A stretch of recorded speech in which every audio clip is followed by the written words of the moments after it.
Hola, ¿qué tal? ¿Cómo están? Yo soy Claudio Relucía Delgado, soy abogado especialista en juntas de propietarios y gerente general de la empresa administradora Vivebin. Y este es el primer podcast especializado en edificios y condominios en el Perú. Bienvenidos.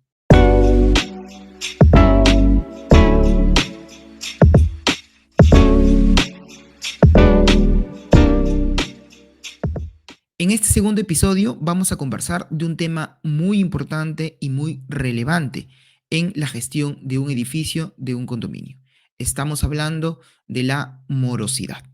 El problema de la morosidad es un problema general, frecuente y permanente en los edificios y condominios de todo el Perú y seguramente de la gran parte de Latinoamérica, ¿no? Y el mundo inclusive.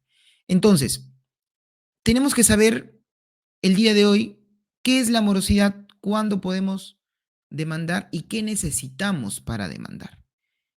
Primero es importante saber quién es un moroso, quién incurre en morosidad, desde cuándo. Según la ley 27157, que es el actual régimen de propiedad exclusiva y propiedad común, o lo que llamamos propiedad horizontal, nos indica que moroso es aquel que debe 3 cuotas ordinarias o una extraordinaria. Entonces, estamos hablando que si un propietario adeuda ya 3 cuotas ordinarias mensuales, cuotas de mantenimiento, ahí esas son las cuotas ordinarias, debo 3 cuotas o debo una cuota extraordinaria, ya estamos hablando de que es un moroso. Entonces, esta ley y seguramente el reglamento interno de cada uno de ustedes, de los condominios de ustedes, determina desde cuándo es el carácter o uno adquiere la condición de moroso. En la mayoría, por no decir todos los reglamentos internos que he leído, es tal cual. 3-1. No he leído algunos reglamentos que digan 4, digan 5 o digan 2 meses. Normalmente son 3 ordinarias y una extraordinaria, digamos, el requisito o el límite para determinar la morosidad. Una vez que identificamos o clasificamos al moroso, ya sabemos de los propietarios que adeudan quiénes son realmente morosos, podemos pensar, digamos así, en las acciones legales. Dentro de las acciones legales hay una serie de acciones legales administrativas que puede tomar una junta de propietarios, pero hoy nos vamos a enfocar en una de ellas, en la más trascendental, en la más profunda, en la más intensa, y obviamente la que tiene mayor fuerza, ¿no? De cobranza, que es la judicial. Pueden haber otras opciones previamente a la judicial, seguramente, como por ejemplo las restricciones de servicios no esenciales, las notificaciones previas, el registro Infocor, qué sé yo. Pueden haber muchas acciones que previamente la administración o la junta de propietario puedan realizar en contra de un moroso. Pero el día de hoy nos vamos a enfocar exclusivamente en la cobranza judicial. Entonces, ya sabemos quién es moroso, aquel que debe 3 cuotas ordinarias consecutivas o una extraordinaria. Correcto. Ya sabemos desde cuándo vamos a poder demandar. No vamos a poder demandar a una persona por una cuota o por 2 cuotas. Tiene que cumplir con la condición de moroso. Tiene que tener la condición de moroso y cumplir con este requisito, digamos así, ¿no? De deber esta cantidad de cuotas. Entonces, pasamos a las acciones y llegado un momento, la junta de propietarios va a haber agotado todas las acciones internas y no va a tener otro camino más que el judicial. ¿Cómo llegamos a demandar a un moroso? ¿Qué necesitamos para demandar a un moroso? Primero, es importante saber que tenemos que preparar los medios probatorios, es decir, preparar los documentos que yo voy a presentar al juzgado para que me admitan la demanda y para que pueda yo cobrar judicialmente moroso. Entonces, cuando hablamos de preparar los medios probatorios, estamos hablando de cumplir ciertos requisitos.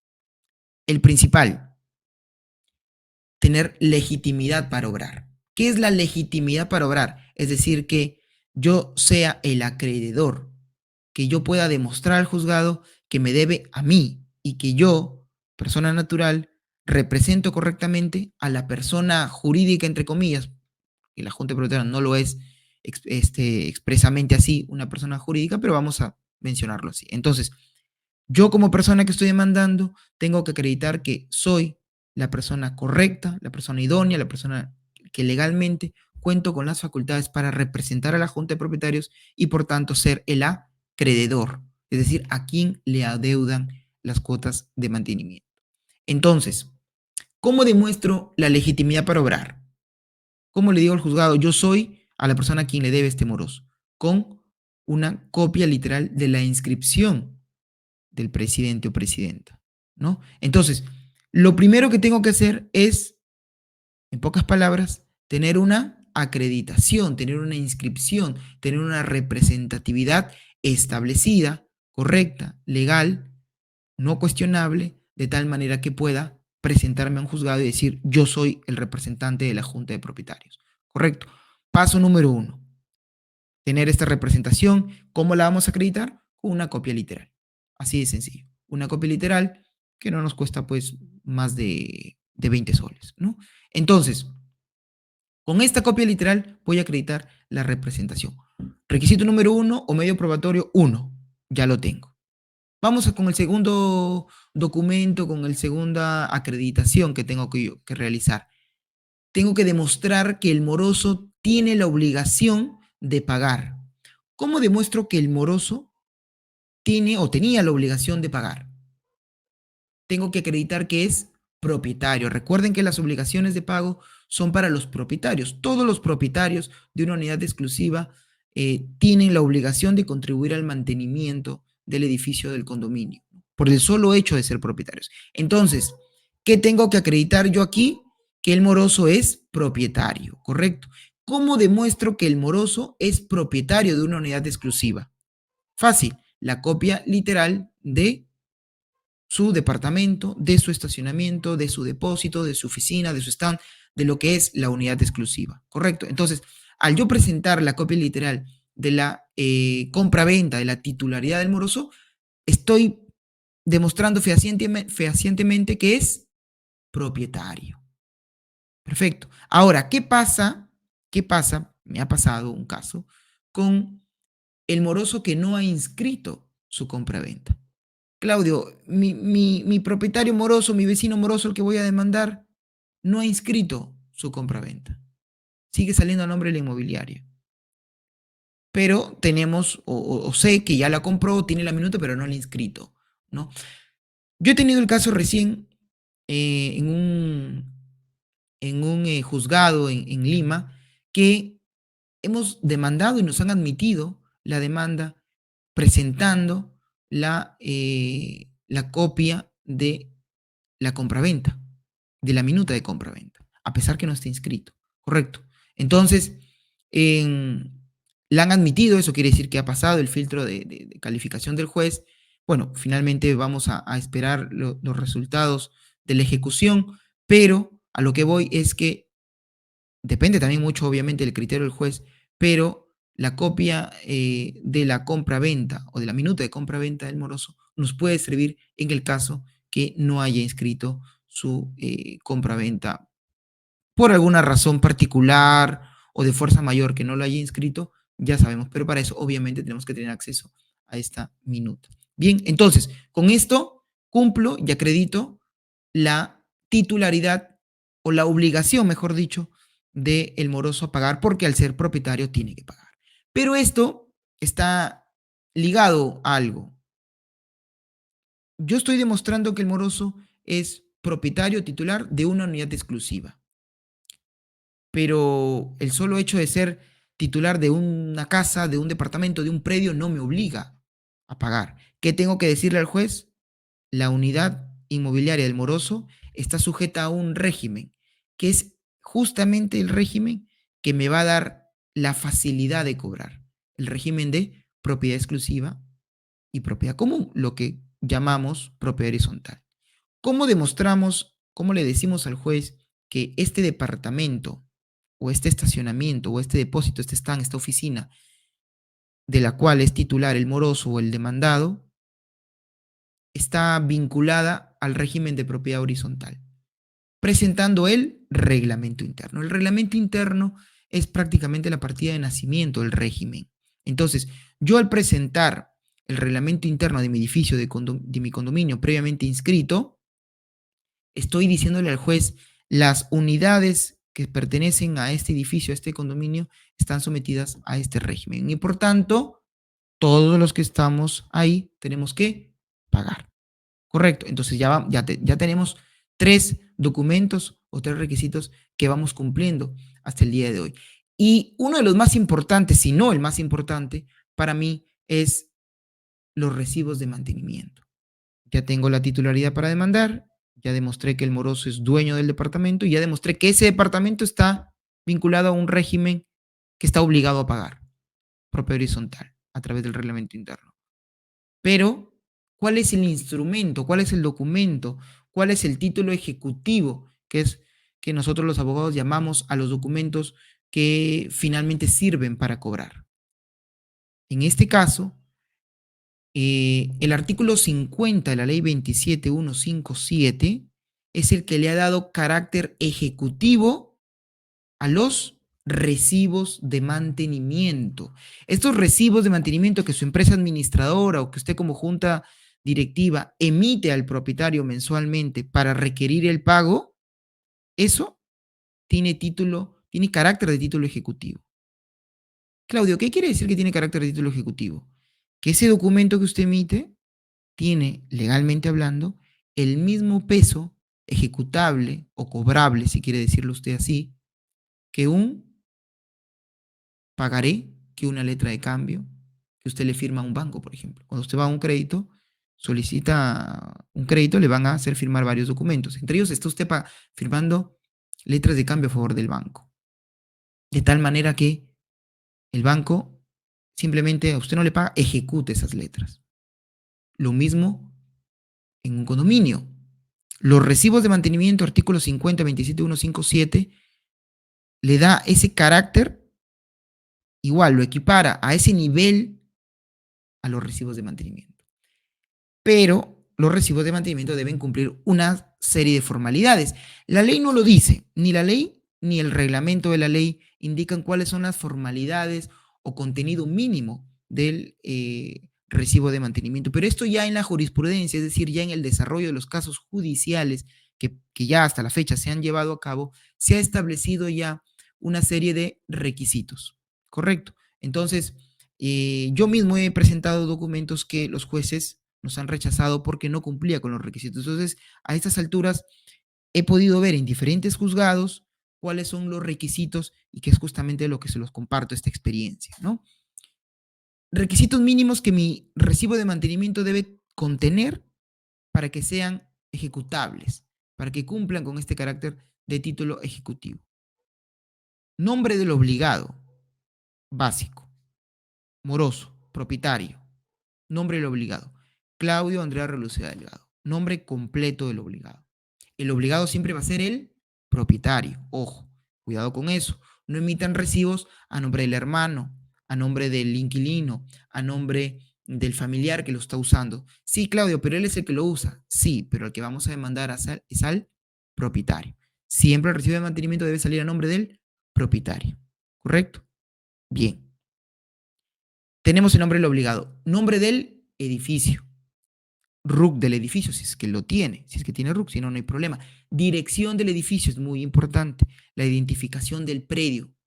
Para que haya equivalencia al momento de presentar el recibo de mantenimiento, debe tener el domicilio del inmueble, del edificio, del condominio, para que haya equivalencia con la partida o la copia de la minuta del departamento del moroso, para que vean que es el mismo predio, que está ubicado en la misma zona. Entonces, nombre del edificio, ubicación del edificio, RUC si lo tuviese, en nombre del obligado completo, el detalle de la cuota o el origen de la cuota. Si su cuota de ustedes se determina a través de un presupuesto, el detalle, el resumen del presupuesto, ¿no? Que es el detalle de los gastos, ¿no? Servicio de administración, luz, agua, mantenimientos, fondo de contingencia, el detalle y el origen y el, perdón, total de la cuota. 300 soles la cuota. Si la cuota está determinada por porcentajes de participación, como efectivamente la mayoría de reglamentos internos lo dice, es importante que también coloquen la cuota de participación asignada a ese departamento. Departamento 101, cuota de participación 3.25%, para que el juez sepa cuál es el porcentaje del presupuesto total que le correspondía pagar a ese moroso, ¿correcto? Obviamente la identificación de los inmuebles obligados. En el recibo tengo que detallar cuáles son los inmuebles que son parte del cálculo de esta cuota. Departamento 101, estacionamiento 3 y depósito 2. Perfecto.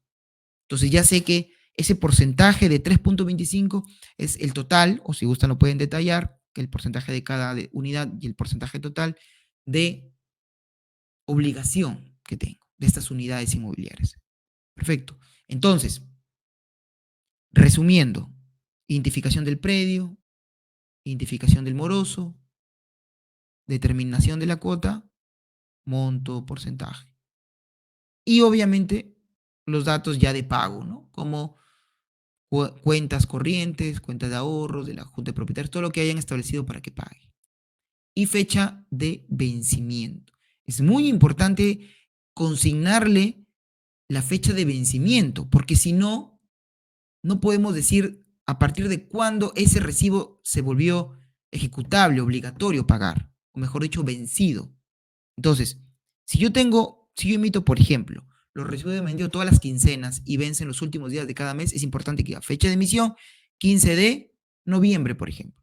Fecha de vencimiento 30 de noviembre. De tal manera que a partir del 1 de diciembre ese recibo se vuelve ejecutable.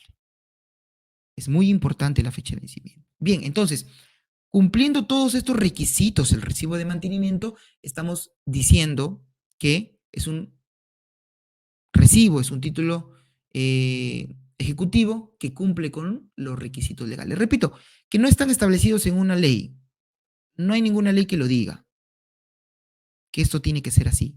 Pero ya en la jurisprudencia, los jueces, ya en el día a día, en el desarrollo de los casos que realmente han ido y que es la realidad materializada del derecho, la jurisprudencia, ya se ha ido desarrollando y se ha ido definiendo o complementando lo que la ley no ha dicho.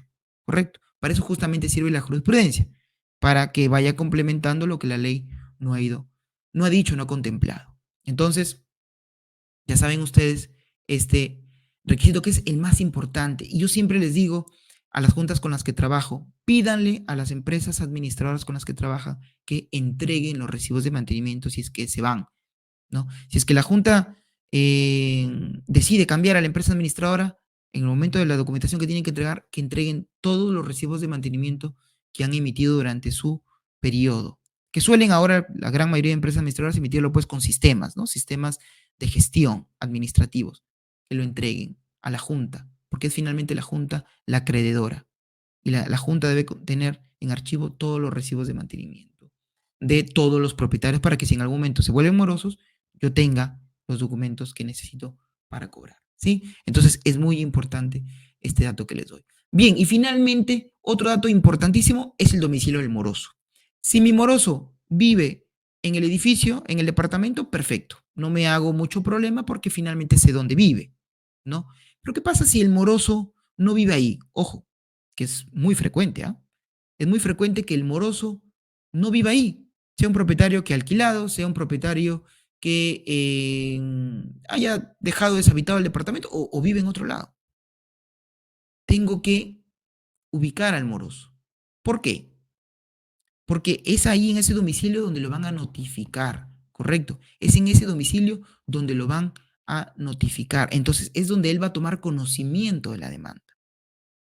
Es también importante notificar la demanda en el mismo predio, ¿no? Es importante notificar la demanda, pedir que una de las copias de la demanda llegue al predio, como lo he hecho yo recién en un caso que tengo en la ciudad de Trujillo. Pero es muy importante que el moroso tome conocimiento. Y para eso debemos saber dónde notificarlo. Claudio, pero no tengo ni idea de cómo. Domicilio RENIEC es válido. El domicilio que figura en la RENIEC es válido, ¿no? Pero es importante saberlo. Bien, hemos identificado cuáles son los documentos, los requisitos, los datos que yo necesito para demandar.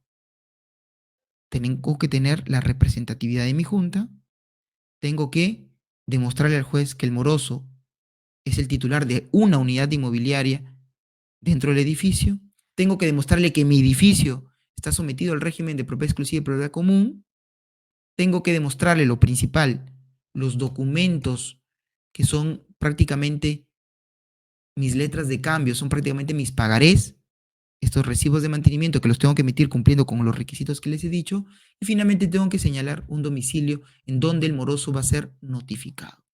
Toda esta información tengo que presentarla a través de una demanda. La demanda obviamente la tiene que redactar un abogado, ¿no?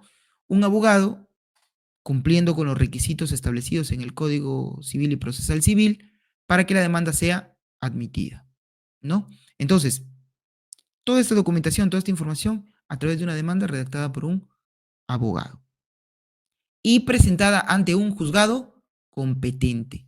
¿Qué es un juzgado competente? Es decir, yo no lo voy a presentar en cualquier lado, lo tengo que presentar en el juzgado que la ley me dice que es el competente para resolver mi caso. ¿Cuáles son? En primera línea o el primer llamado es el juez del domicilio del demandado. Entonces, yo vivo o mi edificio es en Jesús María, pero he identificado que mi moroso vive en Atevitarte. Entonces, yo tengo que demandar en el juzgado competente de Atevitarte. Correcto. Competente de esa zona, de esa jurisdicción. Claudio, el moroso vive en el mismo edificio.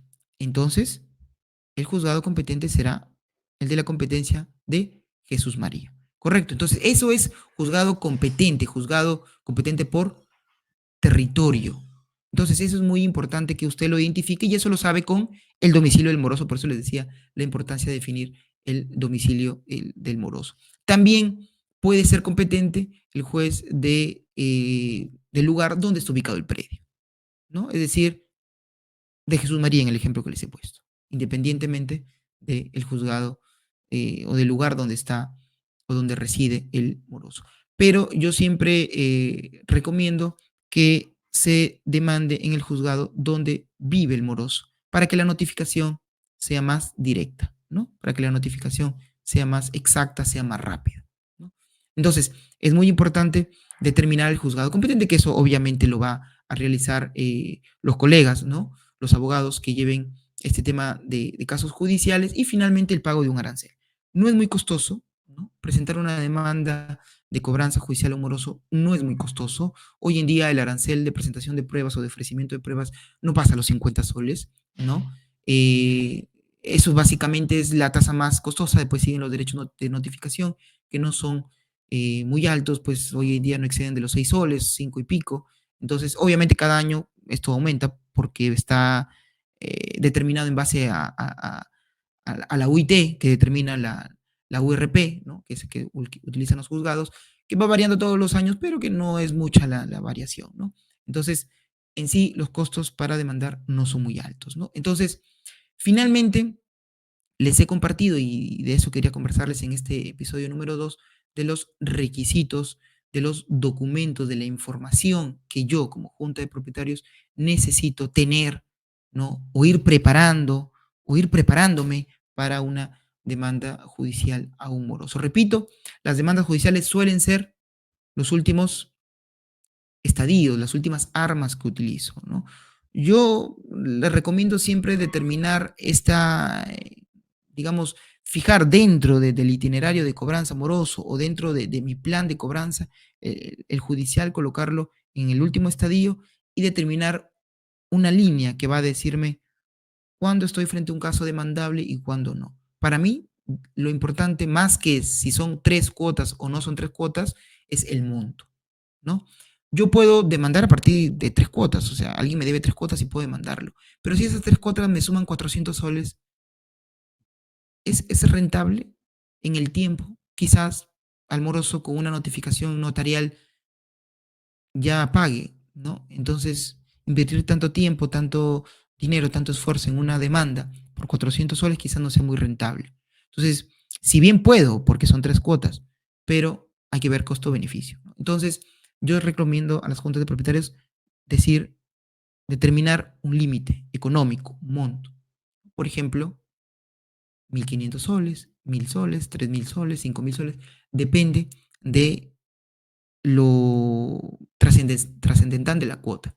O mejor dicho, depende del monto promedio de una cuota. Si sus cuotas en promedio son de 300 soles, 400 soles, entonces 1.500 soles se van a llegar rápido. Quizás 2.000 soles sea un poco un límite mayor. Pero si las cuotas de ustedes son 100 soles, 80 soles, 150 soles, entonces 1.500 soles ya puede ser un límite razonable, ¿no? Entonces también tiene que ver qué tan grande o qué tan pequeña es mi cuota de mantenimiento mensual. Entonces, estos tips, estas ideas, estos procedimientos les comparto en este episodio que hemos conversado sobre cómo demandar a un moroso, qué necesito para demandar a un moroso. ¿Sí? Es importante, repito, que ustedes armen un plan y que contemplen dentro de este plan la cobranza judicial como última instancia. Obviamente, yo estaré encantado de poder ayudarlos desde Convive Ley. Voy a compartir mis datos y me pueden escribir al 97 999 5257. Yo estaré encantado de absolver todas sus dudas, sus preguntas y obviamente también de ayudarlos con este proceso judicial. Los invito a suscribirse al canal. En este canal vamos a compartir siempre los episodios de este podcast que estamos realizando, que repito, es el primer podcast especializado de esa tendencia en el Perú. Y la idea es ir contribuyendo a la capacitación, a la formación, a la orientación de las juntas de propietarios y también de las empresas administradoras o administradores de inmuebles. ¿Sí? Si le gustó, compártalo con sus vecinos, reenvíe este link. Invite también a seguirnos a la página de Facebook, a nuestra página de Instagram como Convive Ley. Ahí vamos a compartir toda la información y cada uno de los episodios, ¿no? Y también los temas que van a venir más adelante. Todas las semanas tenemos un episodio nuevo, así que esté usted atento que siempre vamos a compartir esta información relevante e importante para todas las juntas de propietarios. Muchas gracias por su atención y que tengan muy buen día. Hasta luego.